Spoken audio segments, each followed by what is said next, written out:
నమస్కారం ETV news కు స్వాగతం. ముందుగా ప్రధాన అంశాలు. ఆన్లైన్ గేమింగ్ బిల్లుకు లోక్సభ ఆమోదం. బెట్టింగ్ యాప్ల కట్టడికి కేంద్రం చర్యలు.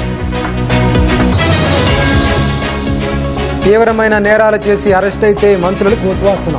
3 కీలక బిల్లులు జేపీసీకి పంపిన లోక్సభ. ఉపరాష్ట్రపతి పదవికి సిపి రాధాకృష్ణన్ నామినేషన్. హాజరైన ప్రధాని మోదీ, కేంద్ర మంత్రులు. డిజిటల్ అక్షరాస్యత సాధించిన తొలి రాష్ట్రం కేరళ. రేపు అధికారికంగా ప్రకటించనున్న సీఎం.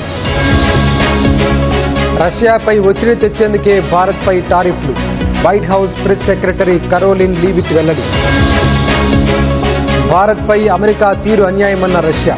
చమురు కొనుగోలులో భారత్కు 5% డిస్కౌంట్. గాజాపై మరో దశ యుద్ధానికి ఇజ్రాయెల్ సిద్ధం. 50,000 మందికి పైగా రిజర్వ్ బలగాలకు పిలుపు. ఆఫ్ఘనిస్తాన్లో బస్సులో మంటలు. 19 మంది చిన్నారులు సహా 79 మంది మృతి.